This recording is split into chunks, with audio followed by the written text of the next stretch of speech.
Welcome to the Infernal Schoolhouse Podcast, Explosions and Fire. I'm Brian, And I'm Aaron.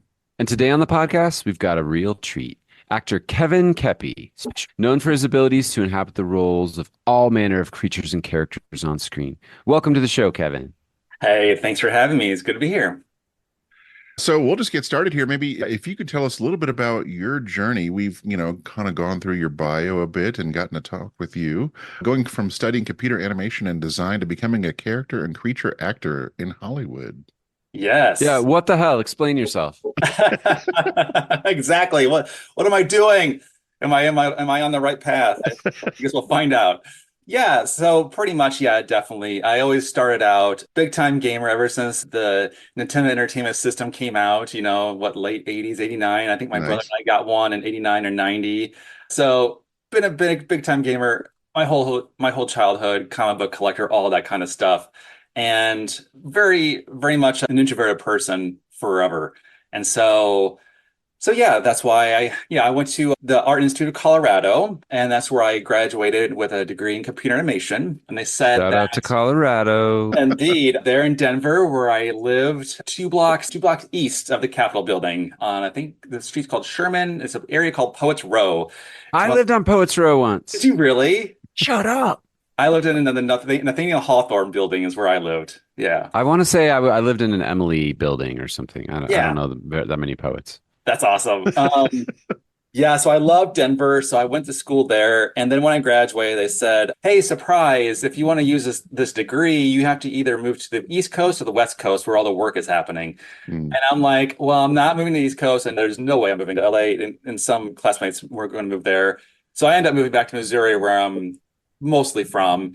And yeah, so I've been a web designer for working in a corporate environment for 18, 20 years. Hmm. I'm not anymore, at least at this point in time, depending how the economy goes here.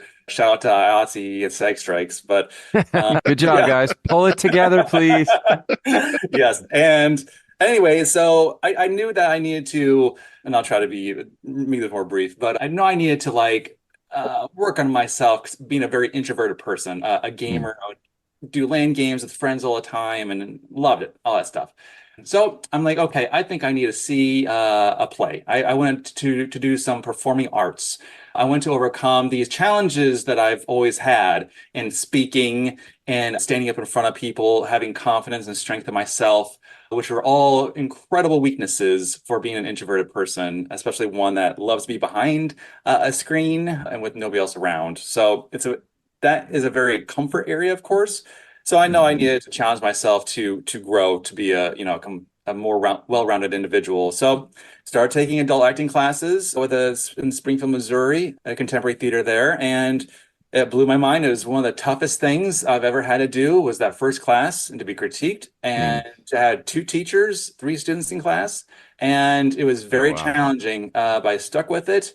And I had all these walls up, all these barriers, and I never really knew it until I was witness to it when I was being critiqued and all that stuff. Hmm. Anyways, I eventually resigned from that job, traveled to Europe backpacked to Europe for a little bit of time, came back, and they had an audition for Bram Stoker's Dracula in Springfield. And I auditioned for that and I ended up getting the wonderful role of vampire. Go figure. I also auditioned for Seward, which I was sweating Hmm. my butt off. I was hoping I did not get that role because it was too much for me. So yeah, so I got to meet one of my best friends, Nathan Shelton at the time. He was directing it. And it turned out to be an incredibly wonderful journey and adventure being with other thespians, being Hmm. backstage and being there in the rehearsal process, even when I wasn't called, playing multiple vampires in that show, even Dracula's assistant, where I was stealing the show from Dracula and Harker. I was stealing the stage from them. And where the audience was stealing the stage, the audience is paying more attention to you than the story that's going Hmm. on, because I would come in with my hands from the side, from stage right, and then come in and give something to Dracula with my big smile. I had long nails I put on, and it was awesome. I got to really see how that all went, and I played the Dead Sea Captain. I thought I was like a puppet or a mannequin. And then at the end, when the lightning and the thunder goes, and then I totally move my body and I jerked to the side, and people shrieked, shrilled, screamed, cried. Who knows what else I did? I didn't call what's going on, but it was so moving to me, and it set me on my path of being a theater actor. And then that time I started doing film acting. My first movie I did was one called Redneck Carnage with my friend John It's O. a small art film. I know, right? That was a really good movie experience. It's a really, low budget indie as the Yeah, yeah, name yeah. implies, but it's really fun. So that's where I started. I started doing theater constantly. Started producing and directing and show running, doing tech, casting, all these different things, and just really doing a lot more film and growing as my own self and my own strength and confidence and abilities. Also doing some scare acting at a place called a dungeon or a Hotel of Terror. And so learning to see exactly what scares people. And I've Mm. always been into scaring and Halloween, of course, and monsters and creatures forever. And anyways, so it all accumulated to like I needed to pursue this further. I had several friends that moved out to LA, friends of mine that I did Dracula with, and that was in 2008 when we did Dracula. And yeah, so I made the jump to move to LA and give it a good go here, to do it more professionally, and just to kind of just move off harbor and went off into the night and the stormy night. And I'm still here in LA currently. And yeah, it's been good and it's been a good journey. Amazing. I want to ask you a question. I think I asked you this in person when we met you at the Yes. convention in Denver. But what if the first show that you got was like Annie or something? Like, would you be like a QT kids actor? Probably not. That's a great question, though. Which, by the way, that's a very Brian question. Yeah. For as little as I do know you, or as much as I do know you, that's a very question that you would ask. Uh, I do actually have a Um, quick question, if it's okay. Pivoting off of your answer, because I think there's a lot in there I would pull apart from a psychoanalysis standpoint. But the one I really like ooh, is you let's do mentioning being an this. introvert. And I know a lot of your work has been in doing some really incredible, costumes and creature effects. Do you feel, and I know obviously you've been acting for a while, but do you feel like being able to put on those personas or that makeup or those costumes allows you to kind of dive a little bit more out of the introvert role into more of the extrovert role? You're right. Absolutely. For me, absolutely it does. 100%. Whenever I do characters on stage, I prefer to, whenever we're doing rehearsals and everything, and then in like dress week, you figure out what your costumes are, all that kind of stuff. Having things on me, business. I often have, and I need to start posting stuff from my theater history on Instagram and social media, but I love having mustaches on. I love having chops, glasses, wigs, anything Do you that, see this picture that I chose behind me? yes, You're where yeah, you literally have a mustache and glasses. I do. I absolutely do. Nice slick back hair, indeed. Uh-huh. Yeah, and we won a Sato. That was a Sato film that we did, which is like a festival in Springfield, and we won first place for that one too. So Hell yeah, Nice. you did. yeah, Best uh, mustache in show. yes, I love mustaches. I love my favorite ones are the pencil thin mustaches. People Mm. think I look like Errol Flynn or John Waters. I definitely get John Waters all the time. Oh my God, I had a very vivid image of you with a mustache. I was like, it's John Waters. Yeah. Oh yeah. So I cool. have mine somewhere around here. I would totally grow one if I could grow proper facial hair, but I can't. You So can have some of mine. I just glue them on, so it's much easier. But yes, so that's why I love is that I love being a character actor and having different costumes, different voice, different looks, mannerisms, and costumes and makeup and hair really help me to inform my mind, my Mm. body of who the character is and how to discover the character. Mm. And I think what you're kind of going for, I think it probably also really gives me some security and some confidence to know that I am okay. Because if you're on stage in front of a lot of people, or if you do a movie that is going to be out there streaming worldwide, that kind of thing, that that you're fine because you're when you're doing a role that you want to be 100% truthful, it's the most important thing in the world. And whenever you're having costumes or makeups or mustaches on or whatever, it really allows me to kind of just fully be myself and I can go fully out there because I'm a really shy person. and this has been a journey of growth for me. And thankfully, the world of acting and theater has been an amazing cure, a class of help, a lesson of help in my life. And so I highly recommend it for its therapeutic ways of making people better. And I've seen it with directing and producing myself on first stage, seeing people that haven't done high school or haven't done theater since high school and being super shy, timid, weak, modest, and then encouraging them and them becoming much stronger, bigger, more confident of themselves. And then they start writing and directing. I just love it. So that's the power of theater and acting, my opinion. Wow, That's that's so wonderful. cool. So two things. The first one, we met you at the convention, and Yes.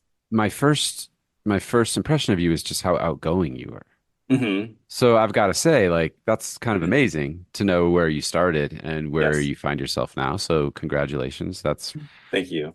and second thing, I think because we are, a role play tabletop, kind of oriented podcast, I Mhm. heard something in there that I had not really thought of before that could be of potential use to some of our audience when they're Yes. thinking about inhabiting characters, which is props. And that's not something that we've talked about on the show before, but that just struck me as you were speaking. If I'm creating a character for my next, role playing game, what if I put on a fake mustache or found a funky pair of glasses or a helmet or a hat or a cape or something? And Yeah. then instead of just being the sort of final flourish, what if that actually helps me inhabit the role and find the person and the movements and the motivations and the voice and things like that? So I Hmm. just wanted to throw that out there that was actually a cool little moment that I heard as you were speaking. Yeah, you're right. And believe it or not, whenever I have played D&D in my past, and I do enjoy it, I have a really hard time getting in character and being in character and performing. I get really shy for some reason with D&D. Yeah. I think mostly because of that, is that I'm just there around a table with other people and there's no stage, there's nowhere, there's no wardrobe, there's no costume, there's no makeup and stuff like that. So I think that really helps me out on the stage and on the screen. And I think, yeah, whenever you're doing tabletop games, that can really help. I Yeah. can only if I would do that, I'm sure that would help me anyways. So I'm just thinking when you play with us, because obviously that's going to happen, I'm going to just warn everyone else at the table and be like, okay, my friend Kevin's coming. He's a little extra. And then you show up and you have like full creature makeup on and there's like Yes, smoke effects and all kinds of yes, crazy shit. And then you're yes, like, you're like, I'm really feeling this character. Like, I think I'm going to crush it. big time. Yeah, or I could put on one of my masks I have over here. Absolutely. Ooh. Yes. Is it my turn to ask a question? Is I that guess why you no just one asked else one, is so I speaking? can go. That's Oh, fine. okay. And I'm going to narrow this one down because I feel like it would be super big if I didn't. But Yeah. one thing I love is horror. Brian is definitely not a horror aficionado, big time. Big Um, wuss over here. but I I do love Guillermo del Toro as kind of like Yes. his weird sort of steampunky horror vibe that he has and everything. Maybe you could tell us about your experience working on Cabinet of Curiosities. Oh, absolutely. Yeah. Yeah, Cabinet Curiosities is a Netflix show. I think there's 10 episodes in it. It came out in 2022, I think October. Yeah, it was all shot in Toronto. They have some nice stages up there in Toronto for Netflix. And it was a really good experience. I worked with two different shops on that one. The one is called Spectral Motion. The other one is Mike Hill Creations. And so there are two different, completely different roles. I think I'm in episode 2 and episode 7. One is number 2 is called Graveyard Rats. Number 7 is called The Viewing. The latter is directed by Panos Cosmatos, and the former is directed by Vincenzo Natali, who directed one of my favorite, I guess, cult movies, or one of my favorite movies, Cube, that came out, I think, Oh in yeah, it's great. late 90s or something. Yeah. And when I told him that, when I first met him, like, I'm like fanboying out here, and like seeing him, like you're interested in Natali. I'm like saying, like, yeah, I was gonna say one of my favorite movies I love watching every year is Cube. And he was kind of embarrassed to hear that because, and no doubt, he's grown so much as a Yeah. He's filmmaker like, and a not my best writer. work, actually. Yeah, I know exactly. It's like one of those things that just turns into like, I mean, people just really resonate with those movies or the Cube or whatever, like the first Evil Dead or whatever. Yeah, I love the first Evil Dead, even though it's like it was campy, it's all that Oh kind of yeah. stuff, of course. So, anyways, it was great working with those two different directors, the two different shops, and those two different episodes. And Yeah, and I didn't get to see Guillermo myself. He was mostly, I think, at that time, probably working on Pinocchio, probably. And he was definitely producing, he was the executive producer of that show of Cabinet, and he was definitely involved in everything that I am aware of, but remotely. I think he would fly in whenever he needed to. But Whenever uh, you acted up on set. No, uh, right. oh, That's right, I right. try to so much, but no. So in those two episodes for our listeners, what are your Yes. roles in those two episodes? The first one, Graveyard Rats. I think just the name is Corpse. Yeah. Hey, I made it, Mom. A corpse. Yes. At least it's not Yes. like corpse number 3. It's just That's corpse. true. That's true. Good point. I did. Yeah, indeed. So it's more like a police corpse. It's if anybody knows the episode, it's one of the characters that the lead actor steals my medallion. I'm hopefully not spoiling anything. Steals my medallion. I say mine, mine, mine. I reanimate and come back to life. And so the character is praying to the god I don't know if it's Cthulhu necessarily, but definitely a Cthulhu vibe. And so the character chases him around tunnels. So that's Hmm. that character. It was real fun to do. And the second one was just, I think, just called Blob Man, because it was Peter Weller's character that turned into this alien entity blobby thing. I know it's very detailed and technical there, but yeah, so I turned in, so that's who I was, wearing this really big, heavy, thick suit with long finger extensions and all that kind of stuff. And I'm basically totally unrecognizable. Corpse, you can kind of tell a little bit that it looks like me, because Mike Hill, who sculpted, designed the look, the mask, this everything, he made it off my life cast, and he made it look just like me. It was kind of eerie because it looked like how I would be as a Yeah, you're corpse. like, dude, can you like veer off course a little bit here? Like, Yeah, I know, right? Like, yeah, I thought I'd have all my hair when I was dead, and that one didn't. So that was kind of disturbing. But, anyways, very, very, two very fun episodes, two very fun characters, and both very completely different. One was a really big, heavy suit and no lines, and the movement was very different. And the other one I was crawling through a tunnel. I also had a Hong Kong harness on me at one point in time, Hmm. and I was being pulled across a stage. And yeah, so it was a lot of fun. Yeah, and it's a really good show, and I would love to see them do a season two, and I think it's resonated with a lot of people, a lot of viewers. For sure. so this is how we find out that you worked with RoboCop. Oh, yes, You indeed. could I have know. just led with that, but you like I buried it in the middle. I know. And unfortunately, I didn't get to actually work with him, but we did take a photo together. Okay, that's even better. I know, but I don't have the photo, unfortunately, because I was totally in the suit. I could hardly see, I could hardly speak or whatever. I just had to like guess he was there beside me, and he has the photo. So if you ask him, he has it. Okay, we're working on getting him on the show.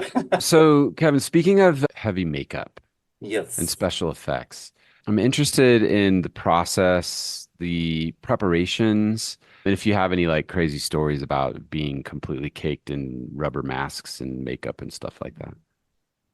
Yeah, it's all they all d differ. Like for a lot of theater stuff, it was mostly just makeup, and Dracula was all makeup. Sometimes I wear teeth or nails or whatever. Mostly for film stuff, I've just done with prosthetics and some makeup. So my journey always started with that, to see what makeup can do, like special effects makeup, like do scars or do any kind of prosthetic transfers perhaps at that time. Hmm. But definitely for film, having more prosthetics on, it all differs. There's different, you can be in a full suit, you can have multiple prosthetics on your face, you can wear like really thick lenses, teeth. There's such a variety of ways to create characters in a fantastical world that look like you or don't look like you. And so it's a wonderful world, the wonderful world of makeup. Um, which Welcome, children. Yes, I know, which I really enjoy, and I get the opportunity here being in LA. I get the opportunity to collaborate or sit for some of the most amazing, best artists in the world, I'm sure, and they're incredible, nice, gifted. It's just super talented. I just love it. It's such a treat, and to see what they come up with, like Mike Hill for that corpse look, and because that just to talk about that thing. So that corpse, on the screen, it looks like it might just be prosthetics. And he could have done prosthetics, but it would have been more of a an expensive, time expensive job. So he created this whole like helmet mask thing for me to wear. And it all came on in one go. The jaw would move like a little bit, and he put some like black sheer fabric behind the eye sockets so you can see my eyes or really my mouth. And so it looked so good. And if I needed to take a break, take a water break, just remove the mask, remove this helmet looking mask. And it was just incredible, and especially for my head to breathe and to ventilate heat versus like Yeah, a block mask. it's considered in good form to let the actors breathe, I think, during It the is. performance. I love breathing. I love I mean, it's seeing. inconvenient, but I guess we do that now. Indeed. So Yeah. and not every prosthetic or every makeup, costume, suit, or whatever will have limitations. And like that Blob Man suit, I had big dentures in. I couldn't really talk. The eyes were all part of also a mask that zipped up in the back, but eyes were dremeled out to like little pupils. So I was seeing like tunnel vision, hardcore. It was so I couldn't see. Yeah, absolutely. If you do that with your eyes, just like what Brian's doing right there. That yeah, it's so it depends of what you can do in those different makeups and suits, and they all vary depending on what the makeup effect is or what the character does, or also for budget. You know, can you do like a foam latex mask? Do you have prosthetics available, silicone, foam latex, or prostate transfers, all that stuff? Or do you just do a full silicone application all over your head? You know, sometimes you're just wearing a whole like a gorilla suit, for instance, you're just putting the whole thing on. So there's just a lot of ways to go about it. And these guys that work here in the industry are just amazing in how they craft their art through their tools and know-how. It's awesome. Wow, that's cool. Thank you. You're welcome. That's incredible. Also, before I ask my next question, I just want to say, Brian, Yes. we are going to watch episode 2 of Cabinet of Curiosities next time we hang out. So Oh, I'm down. I don't think you're going to appreciate that episode. Aaron's made me watch some really weird shit, so it sounds like this isn't even going to be in the top 5. So Brian, you haven't seen Cabinet of Curiosities then? Negative. Oh, I really struggle with horror. And it's weird because, yeah. we met at that horror convention, Yes. but I am almost like the opposite of a horror fan. I am so far removed from it. And as I look at it, I'm like, guys, I just don't get it. Like, why do we want to see blood and guts and people screaming and running around and being chopped to bits? And you know what I mean? I'm like, I sort of don't understand that. I understand. I'm not asking you to I'm not asking you to defend all of this right now. I mean, you can Yes. you can, but I'm just saying that's sort of where I come from. No, I understand. And that's what I like about horror is that there's not just one way to go about it. Like there's the Saw body horror that is really gory, really bloody. That's the hardest one for intense. me. Yeah. Or there's like, I think like Blair Witch Project is like horror, which is very, when I first saw that in theaters, everybody said it was a real story that happened. I was really scared watching that. Oh, me too. So there's just different levels. And also too, like the creature from the Black Lagoon, that's horror. The original Frankenstein, that's a universal horror. But you watch that now and you can really enjoy it, and it's more story based with monsters or horrific elements. So it just kind of depends. There's a whole buffet available of horror that you like Yes. like or don't like. That's a really weird metaphor for me because I imagine eyeballs and Yes. livers in the buffet, but whatever. Yeah, well, you can have that on your plate too. That's right, a little sashimi, so it's good. Yes. Oh. So, Kevin, what has been the most rewarding project for you in your career so far?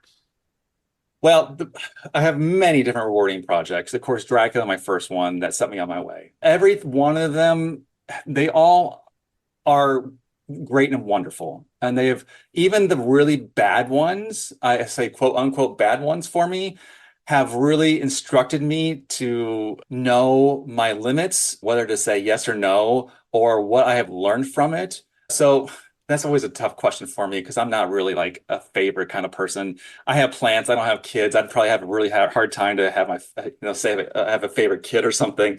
But yeah, definitely with Smile that came out in 2022 now, that's been really rewarding. I would say probably the most rewarding overall because it has reached such a far reach. It has gone worldwide, and it's on airplanes. It's on Redbox, like by CVS's. It's streaming on. You've always wanted to be in a CVS parking lot all across the nation. I know. Go to one by me over So here. proud of It's a you. pull of and I look to see it. Is Smile still there? And it's still on there in the Yeah, faded buddy. front. Yeah, I know, right?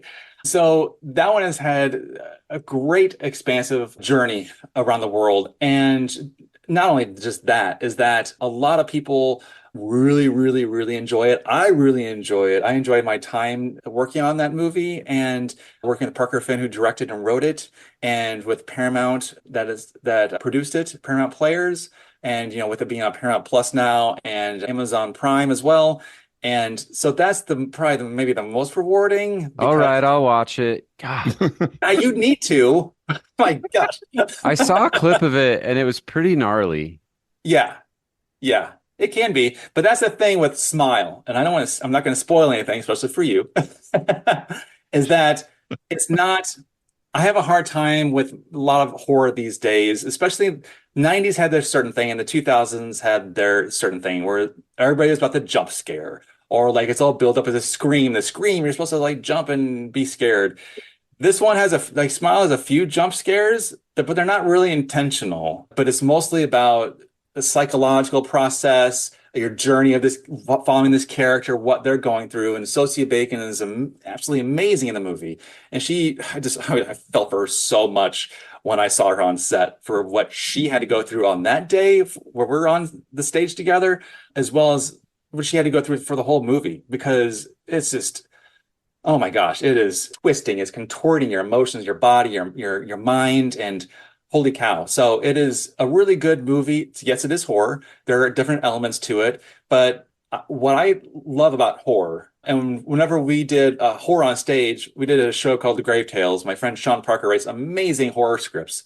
Every one of the scripts, just like a lot of these movies, they may have horrific elements in them, but often they can be tools to inform the viewer, like what it really meant to feel pain, or what to think about to find your strength, your confidence in the world, or your demons, and overcoming certain things of your life. And so I feel like horror is one of those genres that can really help people grow, to discover something about themselves, and be a better person that they may choose to be. But of course, there's other horror like Saw, or there's horror like Not a lot of self-improvement in that one. yeah, that's a lot of self-improvement. Yeah. Yeah. So there's this. Yeah. Aaron has a he was nodding through that whole thing, but he has a very, very similar take on the genre. That's cool to I hear. certainly do. Yeah, very good insight, Kevin. Hey, cool. Thank you. Yeah. I just love it.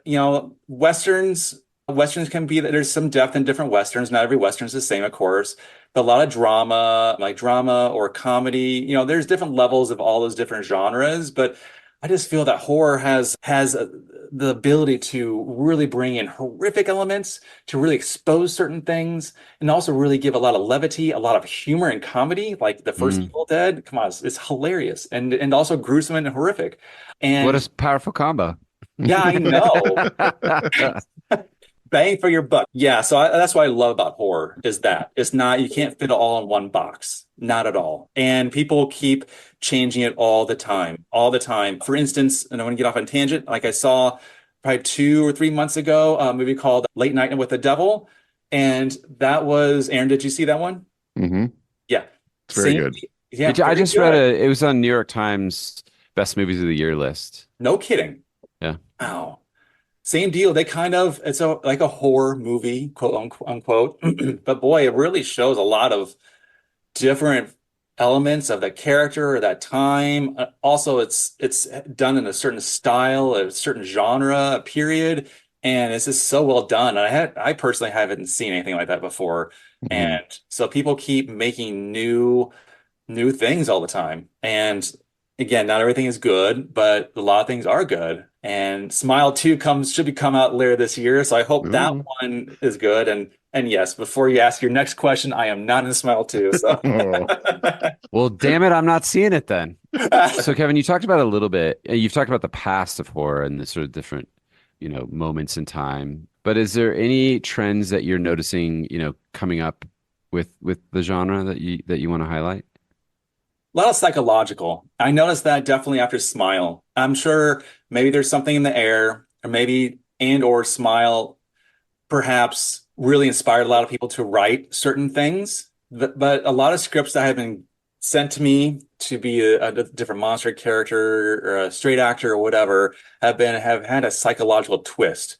Mm. And I noticed that the last film I did in Missouri before I moved to LA was a short. It was a psychological one, like this thing we're seeing on screen, is it in her head? Is it realistic? Or what's going on? And what is this creature, entity, demon, monster thingy? What does it mean? Mm. Is it just a different messenger for something else, or is it just there for doing evil things? So I definitely have seen that in the past few years with that, and then again after Smile was released, because I think Smile hit the chord for like a lot of people and resonates with a lot of people, and I think it's great. And then some scripts I've read that they're doing things differently in a whole different way and in their own way, and it's also very fascinating and enlightening to see where they're going with this new direction. And I don't know, it's really cool. Yeah, so that's what I've been seeing personally, anyways. That's awesome. So, since we got the pleasure of meeting you at a con and had a lot of Yes. fun chatting with you, do you have any cons coming up that you want to tell us about, or maybe that we can come distract you at? Yes. Well, I just did one this past weekend, Monsterpalooza in LA. That was a lot of fun. Right now, I don't have anything booked. My agent is waiting to hear back on some, so nothing is definitive or confirmed at this point in time. So I'll have to get back to you about that, and I will definitely let you know. Excellent. Well, we're excited. Absolutely. I definitely wanted to. I know there's one in Colorado Springs, I believe. I met the guys down at Nightmares in Colorado. I would love to attend that one if I'm in town, but I'm supposed to be shooting something, I think, at that point in time. Hmm. So I don't know. We'll see how it goes, anyways. You can just bring your private jet in. Just Oh, sure. Yes, you just Saturday. absolutely. At the con's always the best day. So just show up that day. We'll have a little Oh, bit waiting for wonderful. you. It's no big deal. We'll do all this on Brian's tab. Yeah. Yeah, I got this. All right. Well, we're kind of getting towards the close, Kevin, but I did want to Yes. ask you, what did we forget to ask, or what else would you like to talk about? Well, one question you did ask is that is there anything new that we can see that you have coming out now or Ooh, soon?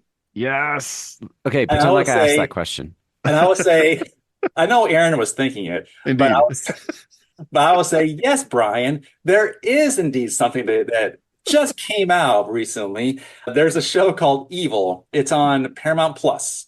It's through CBS Paramount. We shot this early last year, right before the SAG strike. It's Evil season 4. The show has been on for 3 seasons, of course, so far. It's kind of like best shortest way I can go about saying it when I tell people is like a Catholic X-Files.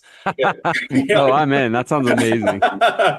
So there's always like there's an adventure, an adventure of these leads, and there's a believer and kind of not believer kind of thing going on, and there's a lot of monsters and creatures in there. All the monsters are developed and created by Joel Harlow and his shop at Morphology, and that's who I worked with there. Joel does a lot of stuff, like he did all the stuff for Black Panther 2, all the different like looks at all that. He's done so much stuff for Marvel and many different things like Pirates of the Caribbean. So him and his team are just excellent detailed artists.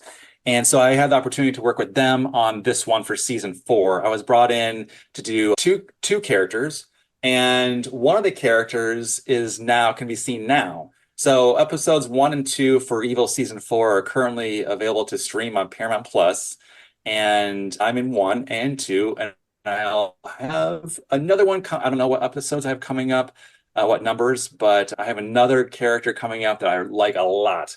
And was a lot of fun to do. So, and this is the final season for Evil 2. It was canceled earlier this year.